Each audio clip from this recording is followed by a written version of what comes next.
हाल ही में हवाना सिंड्रोम के नाम से जानी जाने वाली एक रहस्यमय स्वास्थ्य स्थिति ने दुनिया भर के अमेरिकी राजनयिकों और जासूसों को प्रभावित किया। अब इस बीमारी को रूस की खुफिया एजेंसी से जोड़ा जा रहा है। आइए जानते हैं कि आखिर क्या है हवाना सिंड्रोम। आमतौर पर सिंड्रोम शब्द का मतलब केवल लक्षणों का एक समूह होता है। इसका मतलब यह नहीं है कि यह कोई अनोखी बीमारी है, बल्कि यह आमतौर पर एक साथ अनुभव किए जाने वाले लक्षणों का एक समूह है जिनके कारणों की पुष्टि करना मुश्किल हो सकता है। दरअसल हवाना सिंड्रोम मानसिक स्वास्थ्य लक्षणों के एक समूह को संदर्भित करता है, जिसके बारे में कहा जाता है कि यह विभिन्न देशों में संयुक्त राज्य अमेरिका के खुफिया और दूतावास के अधिकारियों द्वारा अनुभव किया जाता रहा है। यद्यपि इसकी जड़ें 2016 के अंत में क्यूबा में पाई गईं, जब 2015 में दोनों देशों के बीच संबंध सामान्य होने पर अमेरिका ने राजधानी हवाना में अपना दूतावास खोला। तब वहां अमेरिकी दूतावास के अधिकारियों को ये बीमारी हुई थी। उन्हें रात में तेज़ आवाज़ें सुनाई देती थीं और अचानक उनकी तबीयत बिगड़ जाती थी। इसके अलावा अमेरिका के वॉशिंगटन डीसी से लेकर चीन तक दुनिया भर में इस रहस्यमयी बीमारी के कई मामले सामने आए हैं। अमेरिका ने इस बीमारी से पीड़ित लोगों की मदद के लिए कानून भी पास किया है। क्या है हवाना सिंड्रोम के लक्षण? हवाना सिंड्रोम से पीड़ित लोगों ने तेज़ आवाज़ सुनी और सिर में बहुत तेज़ दबाव या कंपन महसूस किया। साथ ही उनके कान या सिर में दर्द हुआ।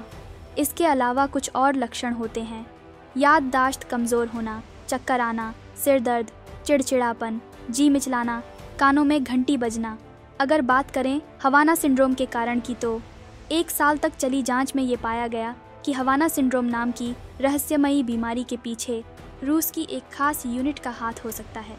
रिपोर्ट के अनुसार इस बीमारी की वजह रूसी खुफिया एजेंसी GRU की यूनिट की ओर से इस्तेमाल किए जाने वाले किसी खास तरह के ऊर्जा हथियार हो सकते हैं।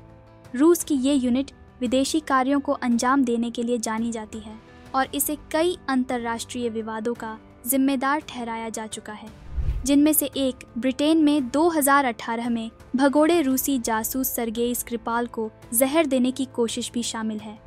यह तर्क दिया जा रहा है कि यह सिंड्रोम एक सोनिक अटैक था जिसे क्यूबा ने अंजाम दिया था। साथ ही यह संदेह था कि उच्च शक्ति वाले माइक्रोवेव की किरणों को माइक्रोवेव हथियार नामक एक विशेष गैजेट के माध्यम से भेजा गया था, जिससे मस्तिष्क के अंदर बने दबाव से किसी ध्वनि के सुनाई देने का एहसास उत्पन्न हुआ। अपितु ऐसा कहा जाता है कि उच्च शक्ति वाले माइक्रोवेव के अधिक संपर्क से शरीर के संतुलन में बाधा आती है। साथ ही याददाश्त पर भी असर पड़ता है और मस्तिष्क को स्थायी क्षति होती है। मोबाइल फ़ोन से भी निम्न स्तर के माइक्रोवेव उत्सर्जित होते हैं, लेकिन उन्हें लक्षित नहीं किया जाता है। क्या भारत में भी आया है हवाना सिंड्रोम का मामला? भारत में सितंबर 2021 में ऐसा मामला सामने आया था जब CIA डायरेक्टर विलियम बर्न्स नई दिल्ली दौरे पर आए थे। उस दौरान उनकी टीम के एक सदस्य ने ऐसे लक्षण बताए जो हवाना सिंड्रोम से मेल खाते थे और उन्हें इलाज करवाना पड़ा था।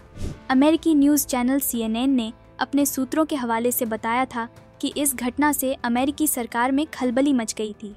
भारत की सुरक्षा एजेंसियों ने कहा था कि उन्हें किसी भी भारतीय एजेंसी के पास ऐसी किसी तकनीक या हथियार के होने की जानकारी नहीं है। गौरतलब है कि हवाना सिंड्रोम का कारण जानने के लिए अमेरिकी सरकार कई तरह की रिसर्च और जांच कर रही है।